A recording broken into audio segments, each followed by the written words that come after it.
Anyway, we'll go with it. Jaya Radha Madhava Kunja Bihari.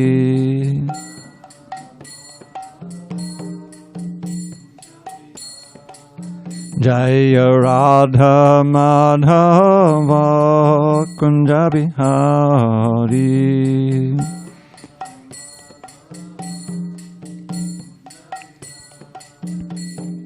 Gopi Jana Vallabha Girivaradhari.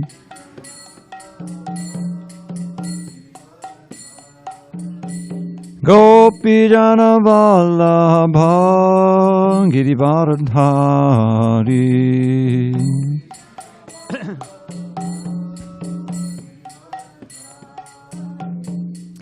Yashodanandana Bhajana Ranjana.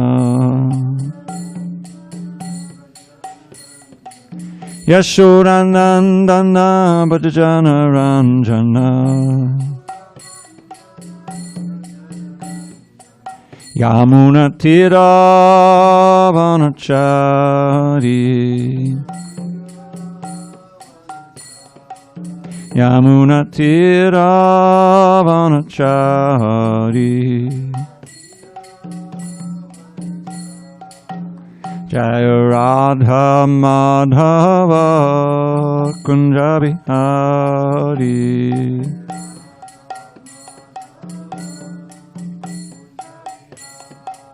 Jaya Radha Madhava Kunja Bihari.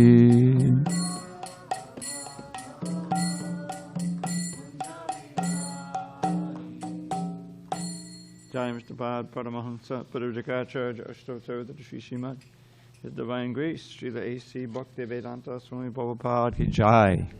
ISKCON BBT Founder Acharya Srila Prabhupada ki Jai.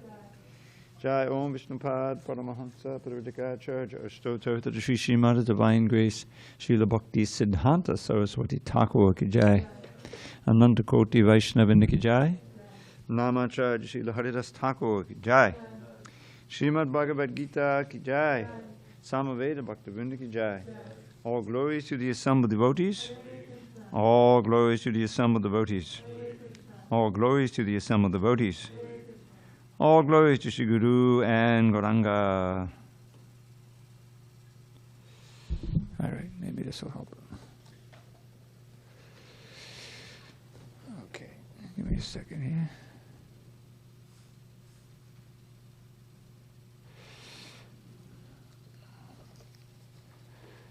All right. Tapas, you there?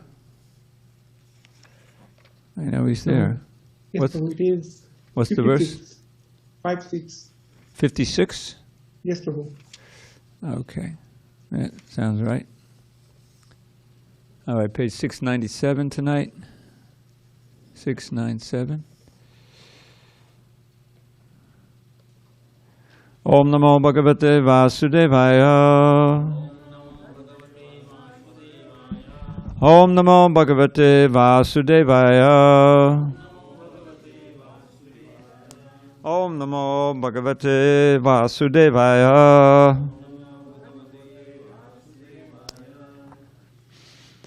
On this 15th day of December 2021 in San Diego, we're reading from Srimad Bhagavad Gita as it is, translation and commentary by His Divine Grace A.C. Bhaktivedanta Swami Prabhupada. And we are in chapter 18 entitled Conclusion, the Perfection of Renunciation. Text 56 on page 697. Sarva karmani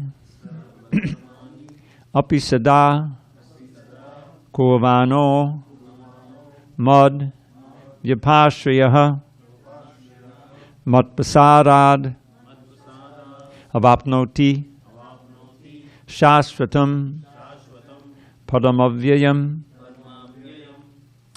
sarva karmanyapi sada kurvano mad vyapashriyaha matprasarad avapnoti shasvatam padamavyayam sarva karmanyapi sada Kurvano mad vipashayaha mat prasadad avapnoti shashvatam padamavyayam sarvakarman yapisada kurvano mad vipashayaha mat prasadad avapnoti shashvatam padamavyayam sarvakarman yapisada kurvano mad vipashayaha mat prasadad avapnoti shashvatam padamavyayam. Go ahead, Boo. Sarvakarmani apisada kurvano mad vipashayaha mat prasadad avapnoti.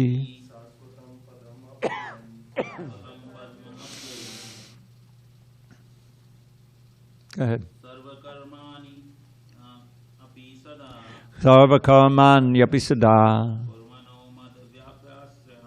kurvano mad vipashayaha mat prasadad avapnoti shashvatam padamavyayam. Prabhu? Sarvakarmani apisada kurvano mad vipashayaha mat prasadad avapnoti shashvatam padamavyayam. Shall? Sarvakarmani apisada kurvano mad vipashayaha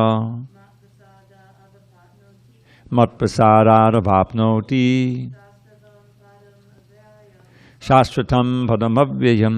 Sarva, all karmani activities, api, although, sada, always, kurvanaha, performing, mat vipashayaha, under my protection, mat prasadat, by my mercy, avapnoti, one achieves, shashvatam, the eternal, padam, abode, avyayam, imperishable.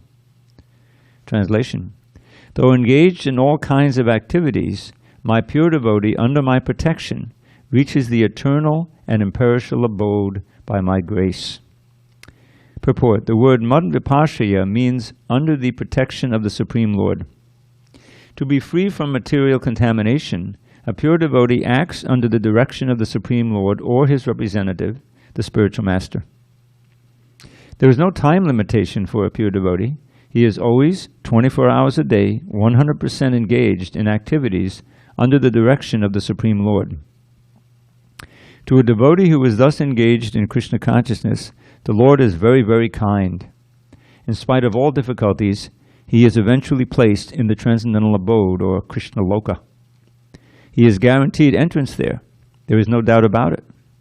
In that supreme abode, there is no change, no change. Everything is eternal, imperishable, and full of knowledge. Om Jnana Timirandasya Jnanandana Shalakaya Chakshur Unmidatam Mena Tasmai Shri Gurave Namaha. I was born in the darkest of ignorance, but my spiritual master Srila Prabhupada opened my eyes with the torchlight of knowledge. I offer my humble obeisance unto him and all members of Sri Parambara. Sorry.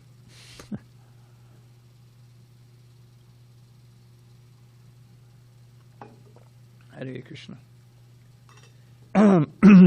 Well, time out. I don't know if I can give this class. Hare Krishna, Hare Krishna, Krishna Krishna, Hare Hare. Hare Rama, Hare Rama, Rama Rama,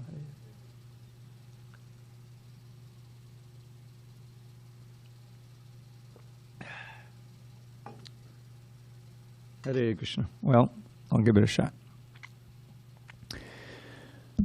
So, the previous verse, we find Krishna is saying that if you want to know him, the only way to do so is through bhakti, through loving devotional service.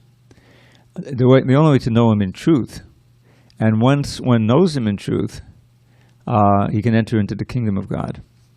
And in this verse, the activities are stressed. Bhakti is a dynamic form of yoga. In the 6th chapter, we learned about the process of dhyana yoga or Raja Yoga, eightfold path, which includes yama, niyama. Starts with restrictions and then prescriptions, what not to and what to do in order to be pure. And then sitting. And later on Krishna will say this takes place in a solitary place, in the mountains, the caves, jungle somewhere. And then you're working on the rest of the breathing, pranayama, and pratyahara, where you're withdrawing the senses from the sense objects. Your mind is not thinking of them, and you're separated from them. So this is a systematic means of controlling the mind, and ultimately Krishna says, placing the mind on me in the heart. And ultimately he talks about dharana, concentration, dhyana, meditation, and samadhi, full absorption. And in that state he describes what it's like, what the benefits are. One enjoys through transcendental senses, in touch with the Supreme Lord within the heart. And once having gained this, Prabhupada would love to quote this line, Yang labval chapadam labam manyate nadikam tada. Having gained this state of mind, full absorption in meditating on the Super Soul in the heart, Krishna in the heart, one thinks there is no greater gain. And in such a state of mind, one is beyond all difficulties. All of the miseries of the material world have ceased. They're behind you because you're completely transcendental. But Arjuna rejected this means. He said, I can't do this. I'm a Kshatriya, I'm so many things I'm doing. The mind is more chanchalam himana Krishna pramati balavadridham. Very, very powerful, flickering, more difficult to control than the raging wind. They just had these horrific tornadoes in the Midwest. You've probably heard about them. You can't control them. They're just like a force of nature. They're just wreaking destruction. So my mind, imagine a mind like that is so powerful. So Arjuna is saying like that. So Krishna says, yes, it's difficult, but it's possible by practice. But Arjuna, he doesn't want to say, well, I can't do it. But he says, well, what if I try and I'm unsuccessful? Then I've given up my life, family life and life as a Kshatriya. I'll be in the mountains, but I'm in neither. I gave up my regular life that I was leading, and I failed at the yoga life, so I'll have nothing. So Krishna says, no. If you deviate in this life or you don't complete the course, next life, Srimatam Chijitam Gehe Yoga Brashta Vijayate. Yoga Brashta is someone who deviates from yoga, someone who can't complete the course. You'll be born in a pure family, Brahmin family, or even a yogi family, and you'll be able to pick up where you left off. So in the end, what he says, after all of these back and forth, says, but don't worry, Arjuna. Yogi nama bisarvesham madgaten antaratmana shuddha vamajateo mam samay yuktadamamataha. That of all the yogis, one who is always thinking of me with great and transcendental faith is the greatest yogi of all. And Arjuna was already at that point. He's a dear friend of Krishna, so he's always thinking of Krishna. But he was covered somewhat so that Krishna could speak the Bhagavad Gita. And then he would come around at the end. And then in the next verse, the beginning of chapter 7, he says, now I'm going to give you a way in which you can live in the world, but still practice yoga. Maya sakta manapata yoga myunjan manada. How your mind can be attached to me and attracted to me. And basically he describes how all this energy that you're seeing, Bhuma, Apa, Olanavaya, earth, water, fire, ether, this is my energy. And the other energy here is the living entities themselves. And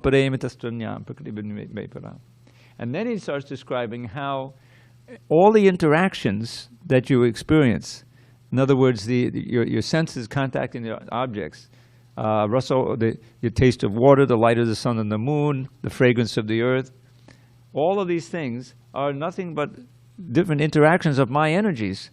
So he says, I am that. I am the taste of water. I am the light of the sun and the moon.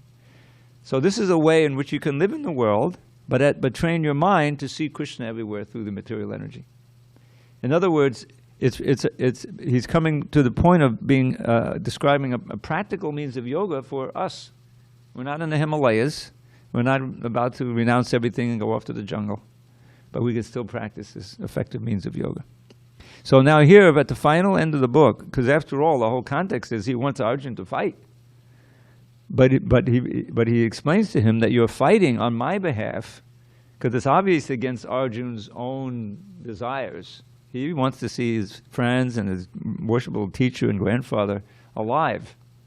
And he's willing to just give it all up and go off to the forest and become a beggar, you know, because he can't contemplate that horrible thing of killing them. But this is what Krishna wants. And finally, he'll say at the end of this chapter, Karashe Vachanantava, that by your mercy my illusion is now gone, and now I'll do as you say. He surrenders. So it's a stark example of him acting in bhakti and becoming perfect. He's giving an example here. And that's what this verse is all about. Whatever we do, sarva karmani apisada, whatever we do in the mood of what's described in the previous verse, which is bhakti.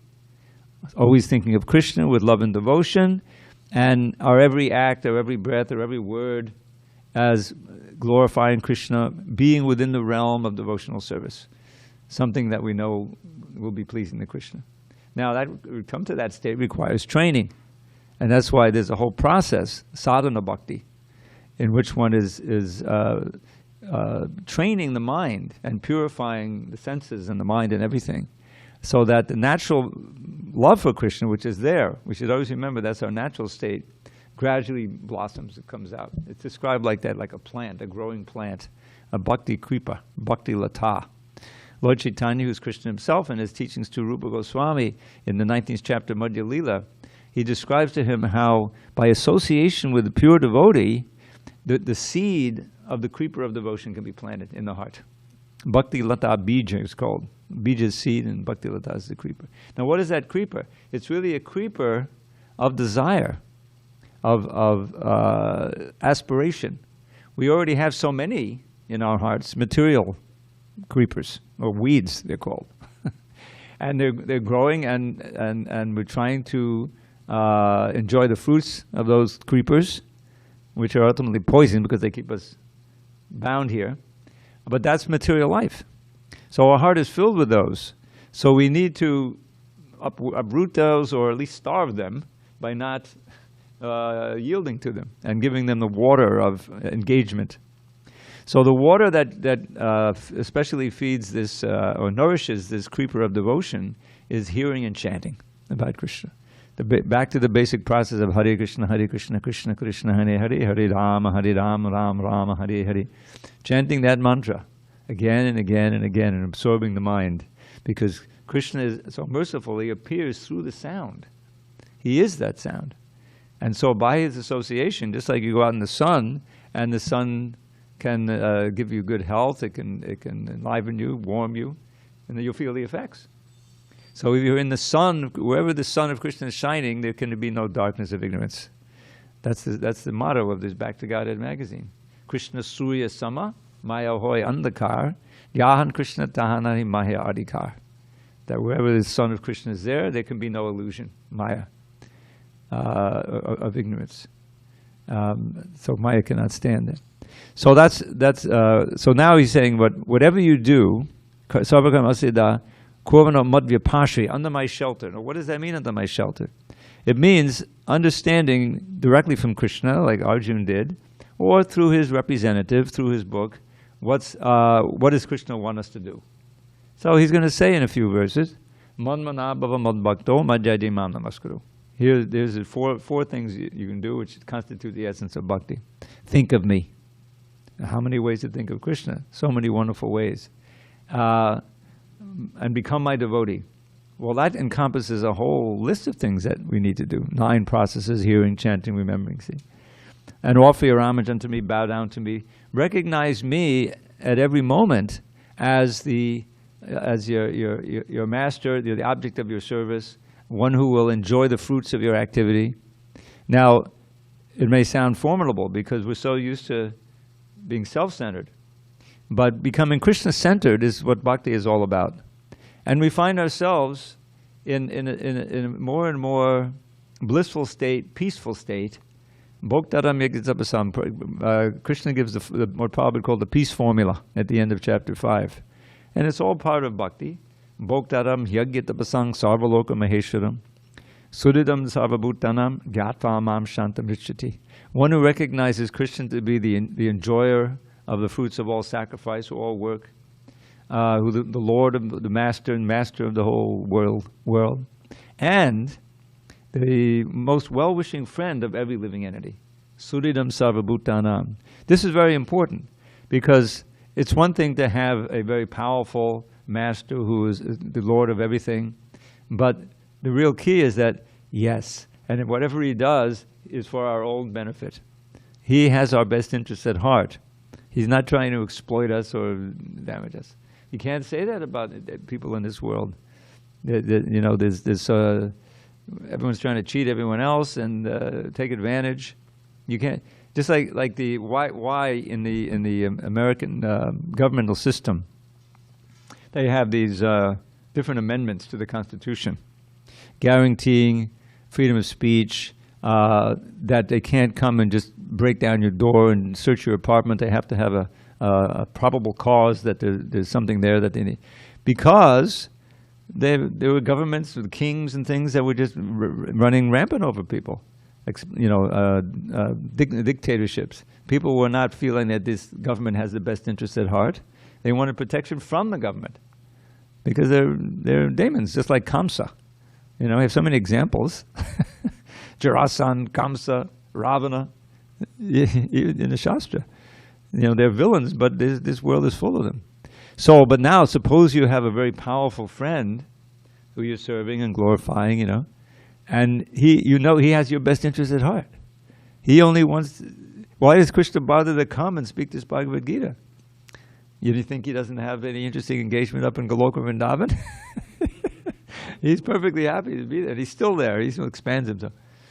But no, because here we are, millions and trillions of living entities who are under illusion, having rebelled against him, and we're suffering like anything.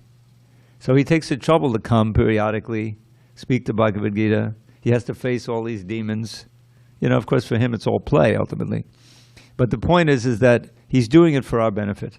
And he leaves his book, and the Bhagavatam is also his book, obviously, just so that we can become enlightened, become reformed, and undergo the process of bhakti yoga, become purified, and go back home, back to Godhead, and rejoin him in his eternal dance of love. That's the whole program. So here he's giving this nice formula. Whatever you do, always, if it's under my shelter, under my protection, means the impetus for the work and the fruit of the work is enjoyed by Krishna. And mat prasada, by my mercy, one will achieve the eternal abode. In other words, will come back home to me. And this we find every morning, those who live in the temple or attain Mangalartik, what are we singing in the last verse? Yasya prasadat bhagavat prasado, yasya prasada nagati katopi. By attaining the mercy of the spiritual master, who is doing nothing but representing Krishna for us, when he's engaging us in services and asking us to chant the holy name and do all these things, he's doing it so that we'll come closer to Krishna. He's helping us to fix our mind on Krishna and to engage in our senses in Krishna's service.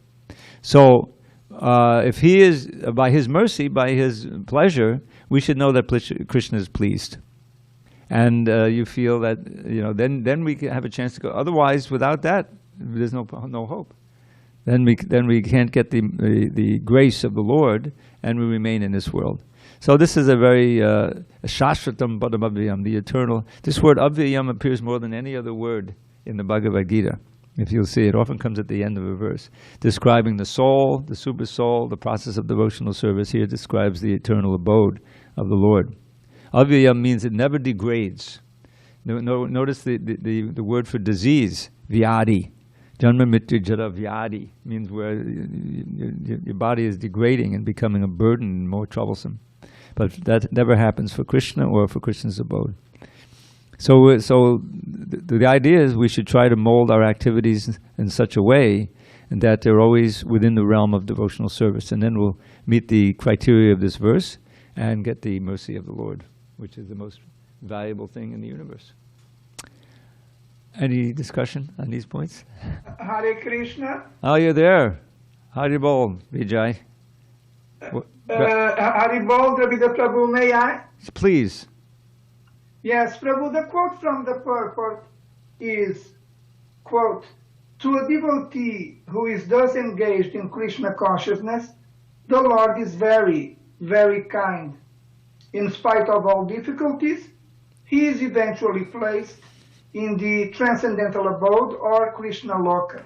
End quote. So, Prabhu, my question is, before the devotee is eventually placed in the transcendental abode or Krishnaloka, when the Lord is kind to this devotee while he is living in the material world, what happens to the life of this devotee related to this kindness offered by the Lord? Are you thinking that, I thought that you were going to go in the direction of, well, why should there be so many difficulties? If the Lord is kind, why doesn't he make it just easy? Yes, also that. Well, let's think about the prayer of Queen Kunti, the famous prayer. Which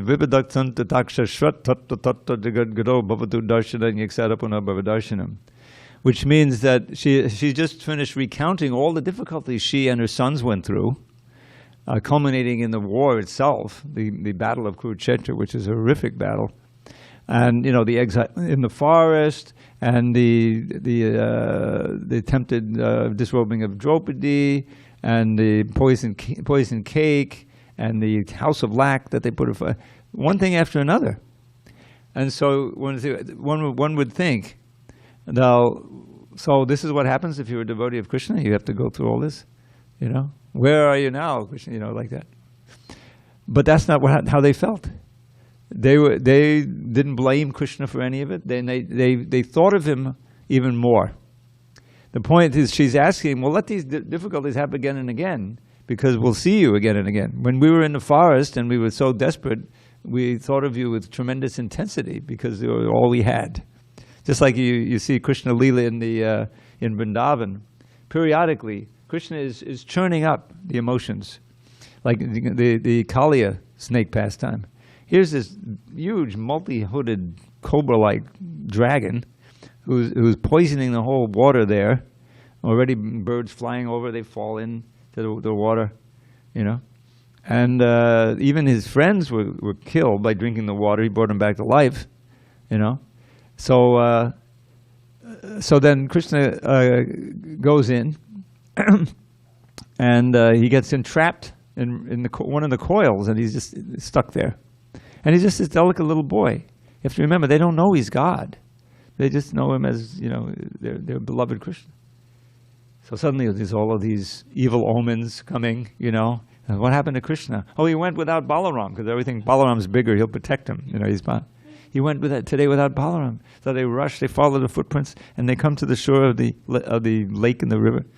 And there they see Krishna enwrapped in the coils. And even though they're, they want to go in, Balaram prevents him, So then for hours, they're just lamenting and crying and fainting in agony. Krishna's obviously finished, And it even describes in the Krishna book, after 2 hours, when Krishna saw that they were about to die, he breaks out of the coils and he jumps up on the snake. He starts dancing, and the Gandharvas are throwing down the flowers and they're singing, And you can imagine the relief. And you study the pastimes, and it's always like that. He gets taken away by Trinavarta, Mother Yashoda falls on the ground. Where's my boy? It's like a cow and the calf is gone. Oh my God. And then miraculously he kills. So what he's doing, he's churning up these emotions. And you find that also with Lord Chaitanya, where he's this love and separation, all those years in Jagannath Puri, where he's just crying and he's rubbing his face against the wall, and it just seems like the worst pain. But actually it's the highest pleasure. It's the highest pleasure, because the intensity with which you're calling out to Krishna and you're feeling dependent on him, that produces a greater absorption in thought of Krishna in this mood of helplessness and love and supplication. And that opens up the highest channels of ecstasy. It's paradoxical. So the idea, this interesting sentence here, to a devotee who is thus engaged in Krishna consciousness, the Lord is very, very kind in spite of all difficulties. Well, why should there be any difficulties? If he's kind, no, because that's part of the kindness. He is eventually placed in the transcendental abode. And we can see it in the life of Prabhupada. He undertook so much difficulty to start the movement, keep the movement going, and he had to go through so many things. For instance, there was an instance where one of his intimate devotees who had actually cared for him when he had his stroke in 1967, and then he went to Hawaii to preach, and he was running one of the centers there. Well, somehow he got influenced by whatever, and he sold the house that they had, and he took the money and disappeared. And I saw the letter, but I received a great shock that this happened. You can imagine. This is going on throughout the movement. People he trusted would leave and this and that. So even when the movement was established, he was still undergoing so much anxiety and things are going on. So this is all these difficulties, but Prabhupada was always with Krishna. He always felt he even says in the books, one should never feel alone. I never felt alone, even when he was sitting alone in the room uptown. He had 2 or 3 followers who would come and visit him every so often. But he always felt the spiritual master was there, the super soul was there, Krishna was there, and guiding him and encouraging him. So these difficulties that the pure devotees undergo are simply expressions of their love for the Lord. Krishna just responds even more when they're ready to undergo such difficulties. And in the end, eventually placed in the transcendental abode. So this is it's a paradox that the greatest devotees sometimes undergo the greatest difficulties. Because Krishna shows by their example how deep their love can be, that they're ready to sacrifice all their physical comforts and everything just for the mission of the Lord, which is to help so many others to become Krishna conscious. Srila Prabhupada showed that. And so that's the answer, is that the difficulties are seeming difficulties, but they're actually welcomed by the great devotees as opportunity to show how much they love Krishna. And there's a very strong bond that develops there. So that's what I understand from that one, Prabhu. Yes, Dravida Prabhu, again, very scholarly, brilliant, amazing answer to my question. Thank you very much. Hare Krishna. Okay, I'm batting 1,000. Okay, let's go on. Chetasat sarva karmani mai sanyasya matparaha buddhiyogam upashritya matchitta satatam bhava. In all activities, just depend upon me and work always under my protection. In such devotional service, be fully conscious of me. Purport. When one acts in Krishna consciousness, he does not act as the master of the world. Just like a servant, one should act fully under the direction of the Supreme Lord. A servant has no individual independence. He acts only under the order of the master. A servant acting on behalf of the Supreme Master is unaffected by profit and loss. He simply discharges his duty faithfully in terms of the order of the Lord. Now, one may argue that Arjuna was acting under the personal direction of Krishna, but when Krishna is not present, how should one act? If one acts according to the direction of Krishna in this book, as well as under the guidance of the representative of Krishna, then the result will be the same. The Sanskrit word matparaha is very important in this verse. It indicates that one has no goal in life save and except acting in Krishna consciousness just to satisfy Krishna. And while working in that way, one should think of Krishna only. Quote, I have been appointed to discharge this particular duty by Krishna. While acting in such a way, one naturally has to think of Krishna. This is perfect Krishna consciousness. One should, however, note that after doing something whimsically, he should not offer the result to the Supreme Lord. That sort of duty is not in the devotional service of Krishna consciousness. One should act according to the order of Krishna. This is a very important point. That order of Krishna comes through disciplic succession from the bona fide spiritual master. Therefore, the spiritual master's order should be taken as the prime duty of life. If one gets a bona fide spiritual master and acts according to his direction, then one's perfection of life in Krishna consciousness is guaranteed. Now, one of the experiences that you have, if you take in this idea of acting according to Krishna's desire, just like this, you're all coming to the class here. You know, some have come for years. He's been coming to this class longer than I've been here. He practically lives here, and so this is pleasing to Krishna. You know, attending every day the Bhagavad Gita, studying, going through. We've been through this book 4 or 5 times, and we're about to start again. So what's the result? Well, one of the results is that everything you do in Krishna consciousness is there's more ruchi there. There's more taste for it. Krishna is purifying from within the heart, right? And what is it that's preventing us from experiencing the natural bliss that we're entitled to, if you will? We are Satchidananda. We're part and parcel of Krishna. He's Anandamaya Abhyasad. Anandamaya, this is from the Vedanta Sutra. Anandamaya means full of bliss, naturally. So we're part and parcel of Krishna. We should also have that nature. What happened? You know, we're not in bliss all the time. So, but if you engage in this purification process, which may seem a little austere at first, you know, like that, then you'll find the holy name is sweeter. The deities are smiling more brilliantly. I'll tell you a pastime. I didn't have it, but a devotee told me this in Miami. His name is Dharmadas. I think he's still there. He joined in like 69 or something. He's been in that temple all this time in one capacity or another. So at this point, he was one of the pujaris, and he was cooking some of the milk sweets for the deities for the next day. That was his duty. But then one day, 1 or 2 of the other cooks didn't show up, so he had to cook all the milk sweets.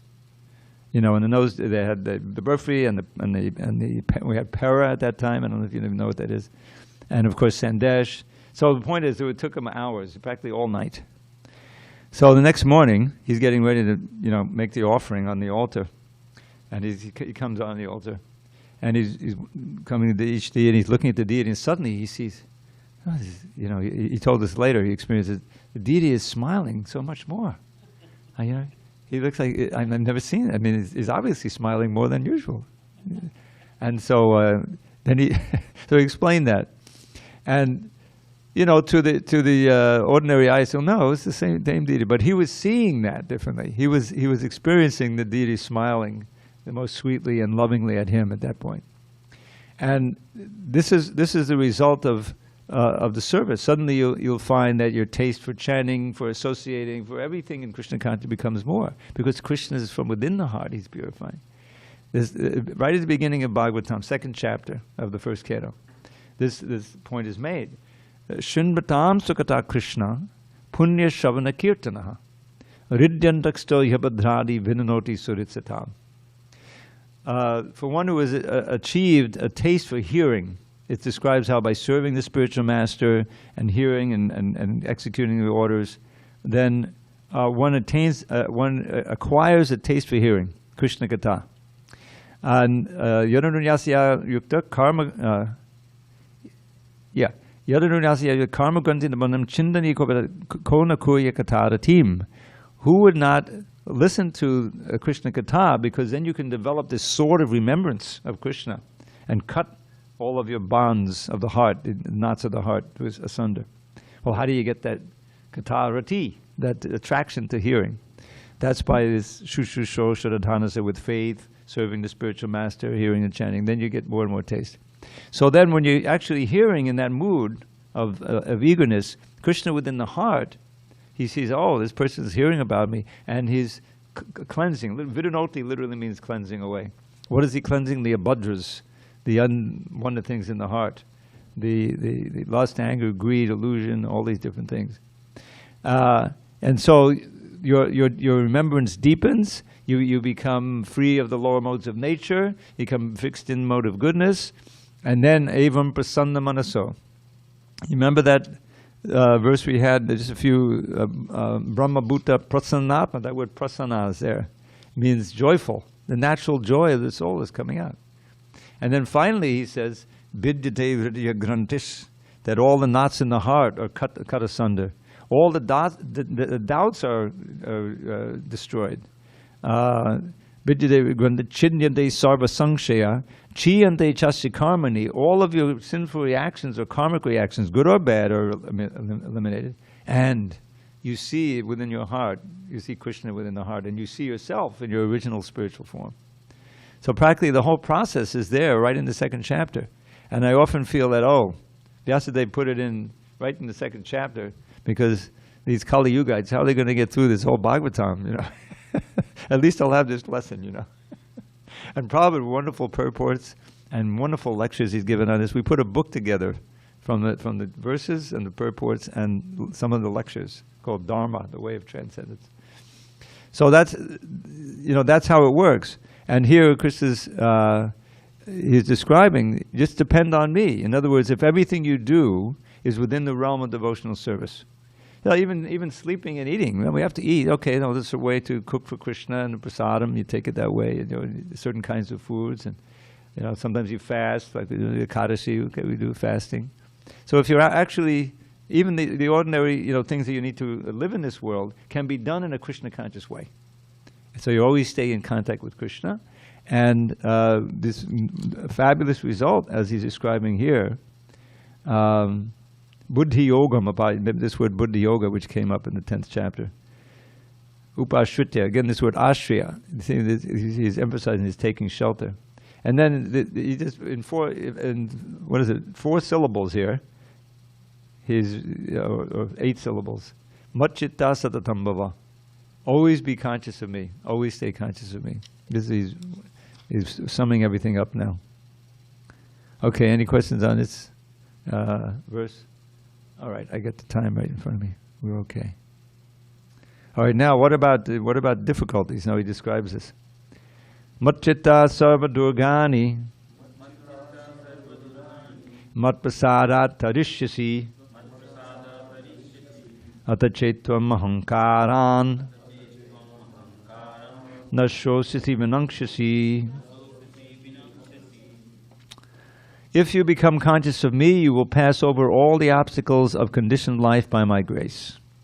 If, however, you do not work in such consciousness, but act through false ego, not hearing me, you will be lost. Purport. A person in full Krishna consciousness is not unduly anxious about executing the duties of his existence. The foolish cannot understand this great freedom from all anxiety. For one who acts in Krishna consciousness, Lord Krishna becomes the most intimate friend. He always looks after his friend's comfort, and he gives himself to his friend who is so devotedly engaged, working 24 hours a day to please the Lord. Therefore, no one should be carried away by the false ego of the bodily concept of life. One should not falsely think himself independent of the laws of material nature or free to act. He is already under strict material laws. But as soon as he acts in Krishna consciousness, he is liberated, free from the material perplexities. One should note very carefully that one who is not active in Krishna consciousness is losing himself in the material whirlpool, in the ocean of birth and death. No conditioned soul actually knows what is to be done and what is not to be done, but a person who acts in Krishna consciousness is free to act because everything is prompted by Krishna from within and confirmed by the spiritual master. So this is a famous verse because, again, it's encouraging us to overcome, that we will be able to overcome all these durgani. Notice the word durga, it's famous. Durga means impediments, very difficult. There's always impediments either at present or they're coming at you in the material world. If nothing else, old age, disease is coming at you. I'm at the age where every day there's a new little pain. Where is that coming from? What's going on now? There's never like that illusion, in youth where, hey, I'm good. I feel great. I mean, you can feel okay, but there's always what's happening. So you have to realize, yes, okay, the body's starting to, show its age. But here, it says here, if you can think of Krishna, being in Krishna consciousness, Sarva Durgani Matprasada Tarisha, you're able to overcome by my grace. This Matprasada is again stressed here in the first 56, now in 58. But now he's giving the opposite, what the alternative. Ata Chaitvam, but if out of false ego you don't hear me, you'll be lost. This is well, who's hearing him? We're trying to hear him here. But we can always turn that off and say, no, I want to hear something else. In other words, I don't, I can do ABC, but I don't know about D, and E and F, forget about it. It can't, there has to be, there's full surrender if you want the full protection. So we have, and the wonderful thing about you have so many great examples of devotees who have overcome. Prabhupada is the greatest example. I mean, the whole story is Sumati Morarji, who owned the steamship line in which he got the free passage on the Jaladuta. She was very pessimistic about it, that he could succeed. He says, "You're too old. You'll die over there. I'm not giving you a free passage." That was what he. So first, you got to get the P form. He had to get the permission. Just to get out of the country. Probably that was very difficult. So what did he do? He had a sit-in, a one-man sit-in on her door of her office, and there's a picture of Prabhupada sitting there chanting japa, until finally she invited him in. Her secretary said, "Well, he's still there." Sumati Maharaji said, "Okay, let him come back in." She said, "Okay." So she gave it to him, to her great credit. And Prabhupada, and it was just the impossible adventure, So this is Sarva Durgani. This is a big impediment, but by Krishna's mercy, he crossed over it. Literally crossed over the ocean, and from there it was one impediment after another that he was able to overcome. And I mean, the whole story of the Bombay Temple. There's a wonderful book that Giriraj Swami wrote recently called "I Will Build You a Temple." Prabhupada had promised. He had the deities. He put them on this land, which is just like a vacant land with all kind of rats on it and everything, And he said, "Okay, everyone needs to live here." And the devotees would come and live there. How can we live here? But Prabhupada insisted, "No, this. I promised the deities that I'm going to build you a temple." And he did it. He overcame the crook who was trying to exploit them and cheat them out of their money. He was so stupid. If he had just given the money back, then he would have gotten his land back. But no, he's trying to get the money and get them off the land, the down payment. He had done this other times before. He's a cheater. So instead of that, he got so much anxiety, he had a heart attack and died. And his wife kind of freaked out at that. She finally gave him the land, and the land was gotten, and a beautiful temple went up. So that's just one incredible example. All the temples in India with difficulties. So this and individual devotees also experience that. Devotees go out and preach, and they try to sell books, and they fail, and they keep going out, and eventually they succeed. So this is Krishna's promise, Machitta Sarva Durgani. And it reminds me of that passage we saw at the end of the 16th chapter, where, how do you learn something? Well, you learn something by vivid examples. So there has to be like a contrast, So at the end of the 16th chapter, Krishna has just described the fate of those who are arch enemies of God, the demons.